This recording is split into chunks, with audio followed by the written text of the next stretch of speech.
turma, tudo bem com vocês? Prazer, meu nome é Wallen Salustiano, tá? Como vocês todos já sabem, a disciplina do mês de novembro a gente vai trabalhar com fundamentos do comércio exterior, tá bom? Essa aqui será a nossa primeira aula, tá bom? A gente vai trabalhar um pouquinho sobre os conceitos sobre importação, exportação, vantagem e desvantagem de cada um, tá? E vamos também trabalhar com um pouquinho dos conceitos da GATT 47, tá? Foi um grande documento, né, que após a Segunda Guerra Mundial, com aquela queda da economia, com o passar dos anos, os grandes países subdesenvolvidos e desenvolvidos começou a crescer, né, a economia, tá bom? Bora lá. Primeiramente, senhores, quero mostrar para vocês o conceito, né, a introdução sobre o comércio exterior, tá bom? Mesmo que você não trabalhe na área, a gente, né, é muito interessante que você conheça o que é o comércio exterior, tá? Pois ele incentiva o desenvolvimento dos países por inúmeros motivos, ok? Tal necessidade se dá pelo ciclo virtuoso que ele gera, né, pois pela troca de produtos e tecnologias. Então, a geração de novos empregos, conhecimentos e, com isso, países mais ricos em todos os sentidos, né? Naquela troca de informações, de conhecimento, de produtos com tecnologia, tá? E com a globalização, no qual a gente vive hoje, né? Que é o século da informação, né? Questão de milésimo de segundo, a notícia que aconteceu lá na China, já está ali na Argentina, já está aqui no Brasil, e em minutos ela pega o mundo todinho. Então, com a globalização, o mundo se encontra mais conectado, tá? Como eu falei para vocês, e justamente por isso as pessoas e as mercadorias circulam com maior facilidade, né? E agilidade entre as fronteiras de países e de continentes. Então é disso que se trata o comércio exterior, como o próprio nome já diz, no qual se refere ao quê? A troca de produtos e serviços entre países. Como por exemplo, né, quando você compra um relógio de uma marca bem conhecida no mundo,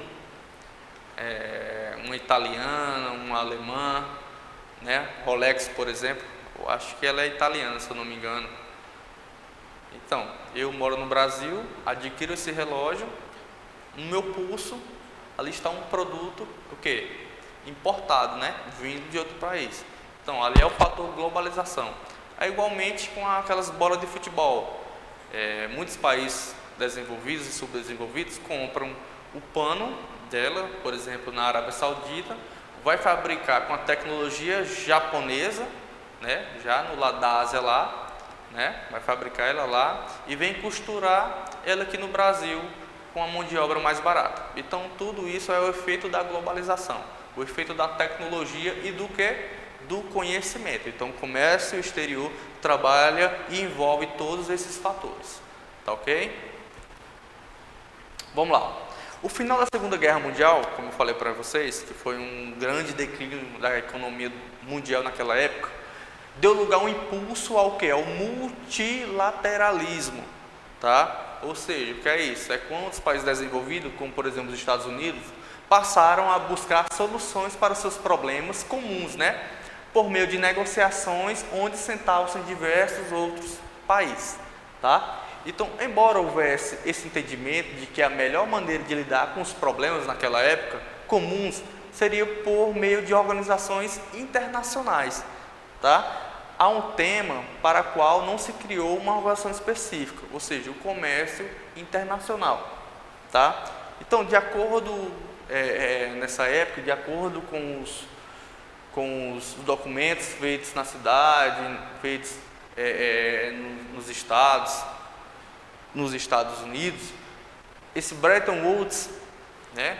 Essa reunião desses países desenvolvidos, como Estados Unidos, Rússia, Alemanha, Inglaterra, queria aquecer a economia mundial naquela época, eles fizeram um acordo no qual foi chamado de Bretton Woods, né? No qual fundamentaram um moderno sistema financeiro internacional, no qual tinha-se a intenção de criar 3 organizações. Então, quando a galera naquela época foi aquecer a economia moderna, entre eles lá conversando, trocando informações bilateral, eles têm a intenção de criar 3 organizações.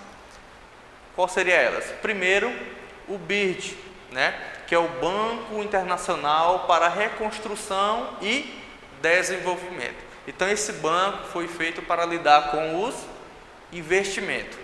Essa foi a primeira organização. A segunda organização foi o FMI, ou seja, o Fundo Monetário Internacional, tá? Então, era outra organização, outro sistema para regular os empréstimos, tá, de desequilíbrios no balanço de pagamentos. Já o terceiro sistema, a terceira organização que foi criada, foi a OMC, a Organização Mundial do Comércio. Tá? Preste atenção aqui nesse slide, que ele está na atividade online das 15 questões, beleza? Após isso, após essa reunião dos países desenvolvidos naquela época, houve a Conferência de Havana, né, que foi entre 1947 e 1948, né, no qual houve uma negociação e assinatura daquilo que seria o documento, olha aí, o documento fundacional da Organização Internacional do Comércio. Mas, contudo, lógico, né, ela jamais saiu do papel. Por quê?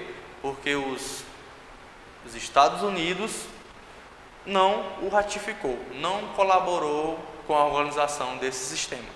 Tá? Então, qual foi a alternativa para regular o comércio internacional? O que eles fizeram? Né?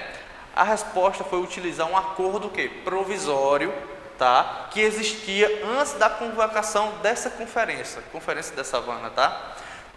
Cujo objetivo era regular o comércio entre as partes, enquanto não se chegasse a uma constituição de uma organização internacional para lidar com esse tema. Tá? Então, todo mundo sentou, conversaram lá, os países desenvolvidos, para solucionar esse problema, para aquecer o comércio internacional. E com essa reunião, esse chamado acordo provisório se deu o nome de GATT 47, tá? GATT/47, o equivale a 1947. Vocês podem ver que foi na mesma época dessa conferência Havana, tá certo? Mas, professor, o que é esse GATT?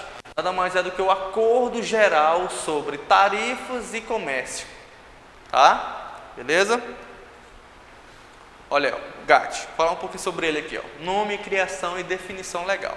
O nome, como todo mundo já sabe, acabou de saber, é Acordo Geral sobre Tarifas e Comércio, é a GATT. A data de criação foi 1947, né?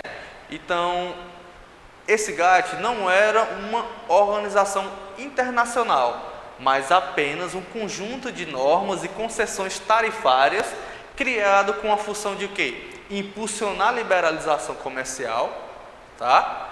Combater as práticas protecionistas e regular as relações comerciais internacionais.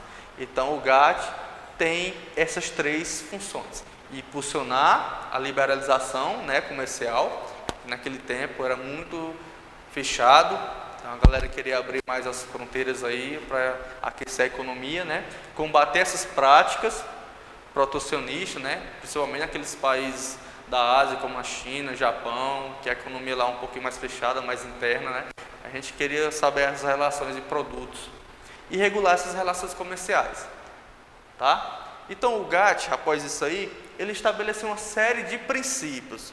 Senhores, nas questões online, sobre as 15 questões, lá tem uma pergunta, basicamente uma pegadinha. Quando eu falo GATT, ele estabeleceu uma série de princípios, tá? Os quais norteiam o regime internacional do comércio até hoje. Então, esses princípios, conforme o Paulo Mesquita 2013, se subdividem em 4. Primeiro, a nação mais favorecida. O que ele queria com isso?